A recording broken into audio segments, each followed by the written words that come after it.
This is a story about the stories we tell ourselves, the stories we live out in the world, and the space between those two. It's about how we love, how we lose, and how we recover, or not, through the stories we make up in our heads. I'm Robin Rice, and this is also my story. Chapter 11. Hidden Villains. Every good story has a villain. Without a villain, there is no conflict, no character arc, and no growth.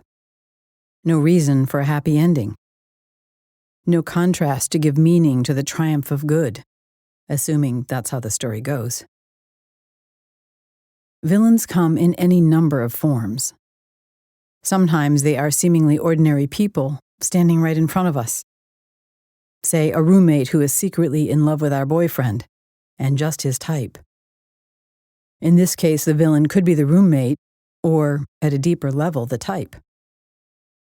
Or what about that strange teenager living next door? How could we know he has a gun and is hell-bent on visiting our local grade school? Other times, our villains are not people at all. Our story villain could be a call about a terminal cancer on your 21st or 50th birthday. Or a hurricane, tornado, or tsunami that takes your house, plus the lives of a friend and a cousin. Or an accident, a random car and a mistaken left turn into our lane. Or a lake that wasn't as frozen as we thought when we skated across it. Villains can be pure evil, but rarely are. And if you want a good story, should not be. You'd think more is better, so up the ante, when in fact it makes the story hard to believe. We want our villains to be somehow sympathetic or have a good excuse, or to have become deeply troubled for reasonable reasons. We want it to be hard to hate them completely. For a story to be a good story, we need that. All of our life stories, big and small, have internal and external villains. We experience dark events, or forces or people, that take us from our desired path of ease and joy, and repeatedly toss us and our lives upside down. But how else would we grow, some say? Experience, explore, come to know who we are, come to see what we want by contrasting what we don't. Maybe everything is for a reason that we simply can't know from this side of our life experience. I personally hate that philosophy. I think it cheap and easy, but what do I know? Seems to work for a lot of people. What I have come to believe is this. It is how we face our villains that matters, that shapes us. How we stare them down that delivers us back into ourselves. How we assimilate them that moves us toward our destiny or our fate. How we accept them or refuse to. How we explain them or don't attempt to. How we project them onto others, then, and if we are aware enough, learn to take them off and claim them as reflections of our own inner villains. How we wake up tomorrow morning and decide what to do with them. By the time I'd met and married my first husband, I thought I'd done away with my villains. Nice and neat, trading who I really was, complex, messy, deeply imperfect, for a vision of at least attempted perfection. Turns out, it's not that easy. And one very specific villain was emerging. One that, though unseen and so unnamed, had been with me for a very long time. Enter the labyrinth.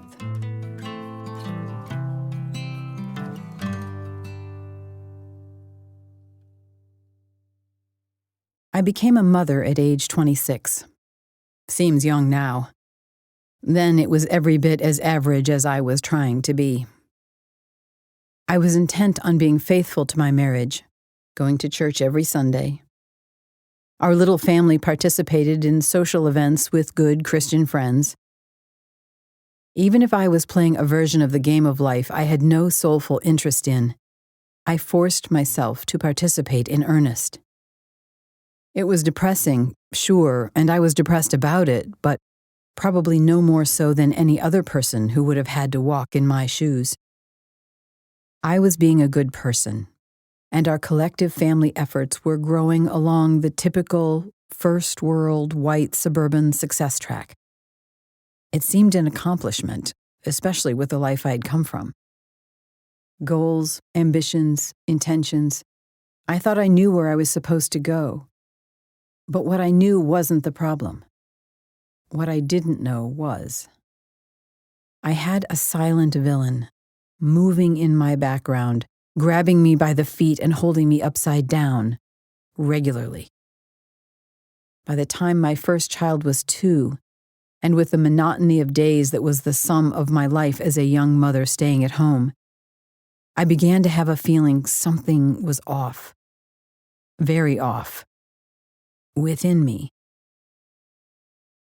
My resulting moods were understandable, though, right? The inner instability, reasonable. The feeling of being trapped, natural for the suburban lifestyle. The moments of hope, well, thank God there were some. What young mother doesn't know such a range of feelings? It was normal, I told myself. Except it wasn't. I somehow just knew it wasn't. And so I explored. Me, myself, I was not a natural baby mama type. I wasn't a soccer mom type either. I tried, day after day, but it seemed it was always and endlessly just me and the kid. And this something else. Something so remarkably present, so obvious, it was maddening not to be able to pin it down. Looking back, I can see it was the external stability that put my internal instability in stark contrast. For once, I could not outrun it, nor gloss over it. For once, I could see it was coming from within. I blamed my erratic mood on my history, my sense of incompetence in the real world on my incomplete education in what it means to be a functioning adult. I blamed myself for the lack of enthusiasm I was meant to feel for my life but did not. Could not. I blamed whatever it was on my compulsive overeating, which was my go-to source of feeling better. I dieted, I fell off the wagon, I dieted again. Then I switched and bought things, then threw them away, then bought more. Then I looked for something else to try. Repeat, without relief. Without relief. I blamed whatever was wrong on anything I could change, and with great courage I diligently made those changes, every single one, only to find nothing really changed at all. I thought, maybe I will go crazy, but I never did. I only sat on the verge of it. Some days more than others. Whenever things got really bad, yet still not terminally bad, I had no choice but to wait it out. Remarkably, with nothing else changing, soon enough the bad days became less bad again. Less bad was much better than really bad, but I assure you, it seriously messes with your ability to understand what good feels like. I was so regularly caught in the undertow of emotions, I finally took out a piece of graph paper and committed to documenting my moods. After 3 months, the graph was stunningly accurate, revealing patterns I would never have seen otherwise. 3 days were good, very good, and highly effective, full of energy and hope. Then, sure as time itself, came 2 days of serious, nearly suicidal depression. No hope, no energy, no life. I could barely get off the couch to attend to diapers and playdates. My inner self flatlined. Then, there it was, a mild reprieve, 14 days of simple depression. Not terrible, but surely not happy. This was my normal. This was my cycle, and it seemed to have nothing to do with my menstrual cycle. But it was there, just like clockwork. 3 days, 2 days, 14 days. 3 days, 2 days, 14 days, repeat. Every so often, there was a day I thought I could not decide if I was high or low, as I felt both, so I shaded those days in blocks on my chart. Later, this was to be the proving point of my diagnosis. At the time, I was only confused by it. Confused by everything, really. Once I saw there were for sure patterns, I took the graph to an expert at the nearby National Institutes of Mental Health and begged him to help me understand. My husband went with me, more than ready to corroborate my moods and my accompanying irrationality. I watched the doctor as he examined the chart. Poker face. But I had to know. Was it as bad as I was sensing and seeing so clearly? The doctor said no, not as bad. Worse. He said he was astonished that I had brought myself to him, and with so clear a map. He insisted that most people with my condition would have tossed the documenting process out within a few days of starting. Deep Depression's voice would have told me it was useless to continue. I nodded at the doctor's language. He knew exactly what I was dealing with. The relief was immeasurable. Let me say it again, immeasurable. In under an hour, he diagnosed me with an inherited form of rapid cycling bipolar disorder. It would have come on at puberty, he insisted, which for me was age 11, and traveled into my chemistry through my father's side of the family. Can that man not stay dead at all? He insisted this accounted for the routine of highs and lows that had cycled through my life every 19 days, never once letting up from age 11 to 28. Apparently my baseline was low, so my highs were not as high as I reported, and certainly not high enough to be called a state of mania. I said I guessed I was an optimist on those days. The doctor chuckled. 17 agonizing years. That's what he validated. Not my fault, he concurred. Treatable, he promised. I'd need to be on medication for the rest of my life, he insisted, but with it, I could expect a much more even ride. Maybe even some genuine days of happiness. Side note, it turns out the doctor was wrong about the condition being lifelong. My awakening to greater consciousness wiped out my condition overnight. But that's a story for the future. For now, normalcy would be my gift, and I'd take it. At first, the medication stabilized me into the suicidal aspect of the cycle. Ride it out for 2 to 6 weeks was all the doctor could say.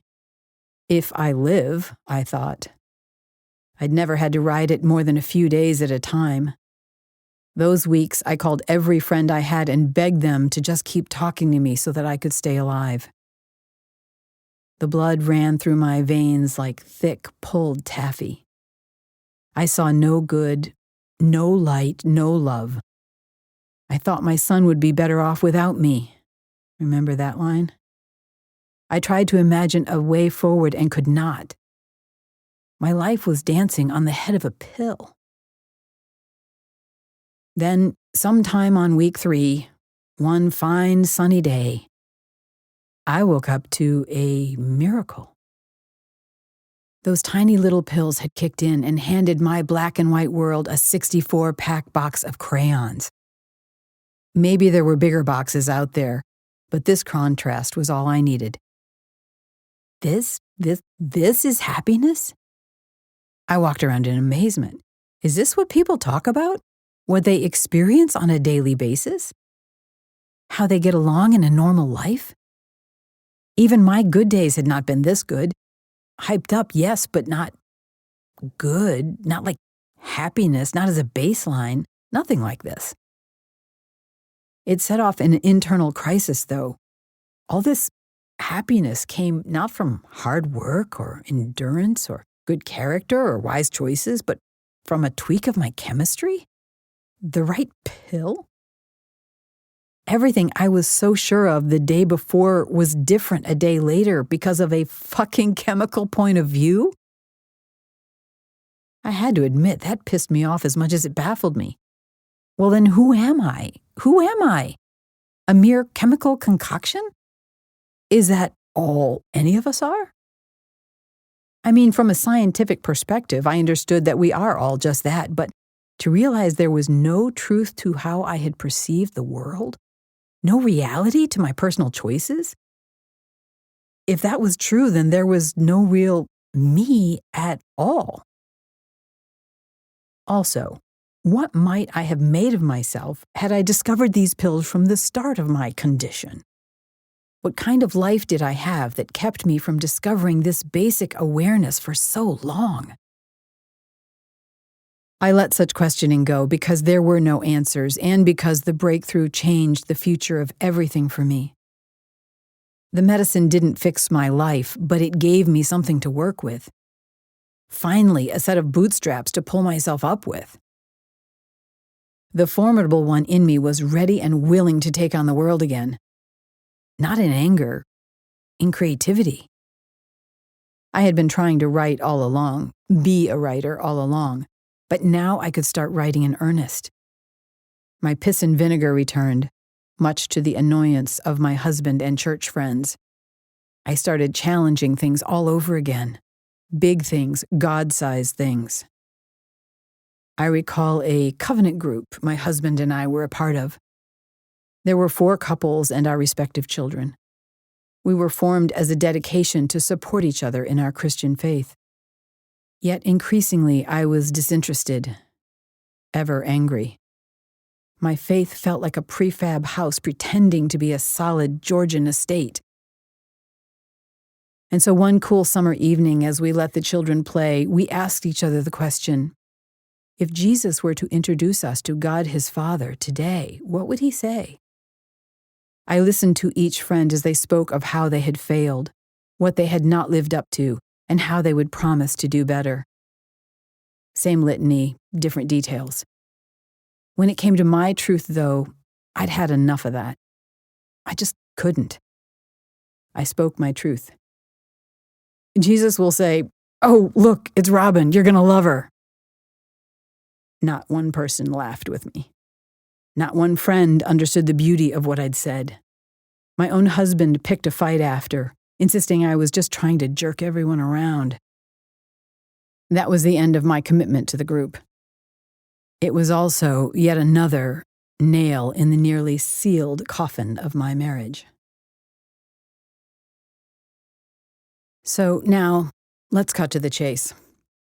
I could fill you in on a decade of me trying to be less than who I might have been, of my life as a woman desperately trying not to love who I really loved, of how I should have been grateful for all the wonderful things in my life with pills and 2 cars in the garage, even a mommy makeover complete with tummy tuck and removal of my inherited double chin. But honestly, there's little to say. I tried, repeatedly and truly, to live the life I'd committed myself to. I tried again and again and again.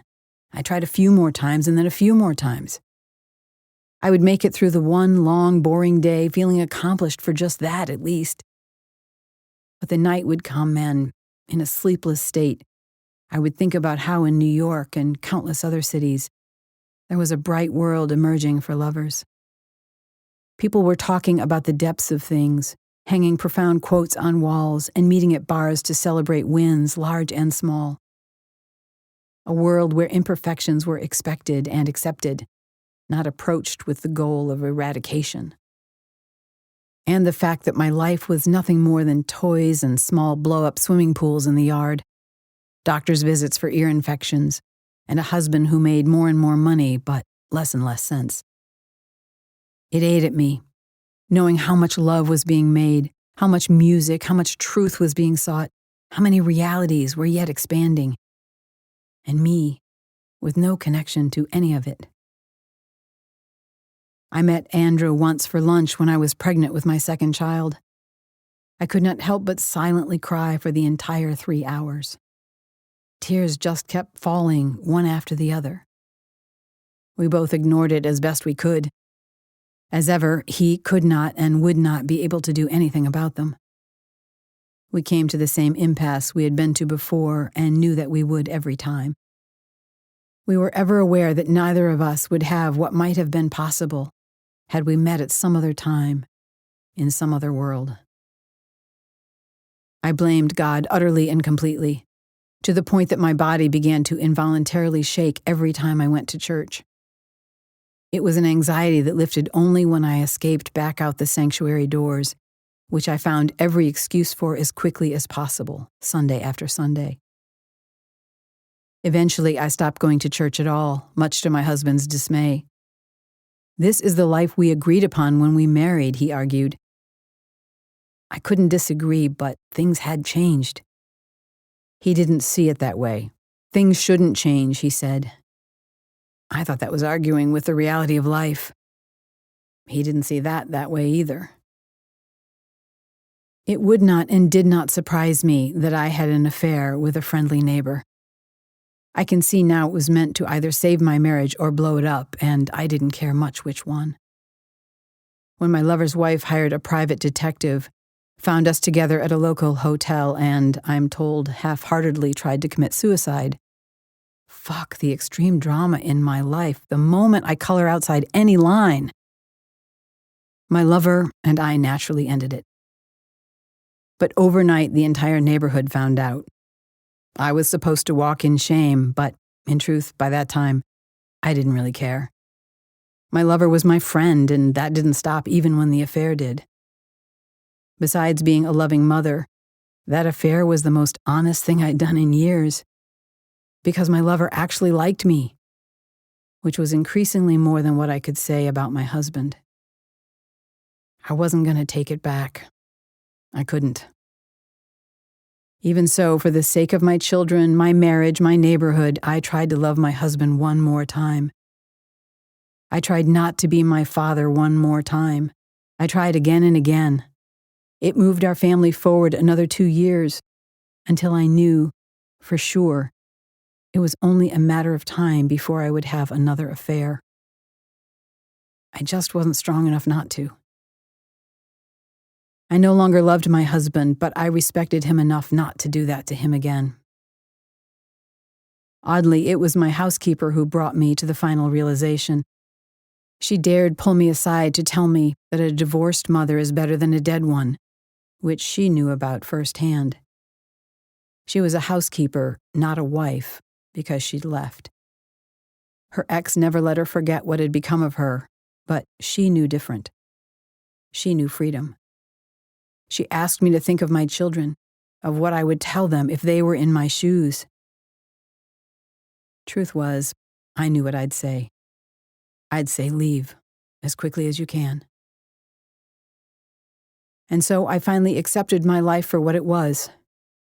I left, telling myself that I was not as bad as my father, that despite abandoning my children half-time, I could still be a good mother, that I tried my best. All the things you tell yourself when you do what you know you have to do. But I was not at all sure of the story. It felt pumped up, fabricated, fake. As it turns out, pills only fix your chemistry, not your life. They cannot touch your true spirit, nor the soul of your being. That is always, always your inner work. I was finally willing to do mine in earnest. As I closed the door to the house that was my stable home, my assured future, my financial stability, and my intact family, I knew 2 things. First, I was tired of hurting others, tired of my relentlessly difficult self, always needing more than what was on offer, and tired of trying, just tired. Second, I was the villain of my own story. I had helped save Andrew's children from a broken home, but I had not saved my own. And I made a woman want to die. On the other side of that door, I was no one with nowhere to go, as empty as I can imagine a human being feeling. I wish I could reach back in time and tell her, that woman standing at that door, that everything really was about to change, just as she had intuited that day under the tree of light as a child. I wish I could tell her how everything would be different in an instant and forever. But I don't think she would have believed me. At that point, I was no longer able to believe anything good would ever happen to me. Life is not like that, I would have said to the illusion of my future self. Life is pain.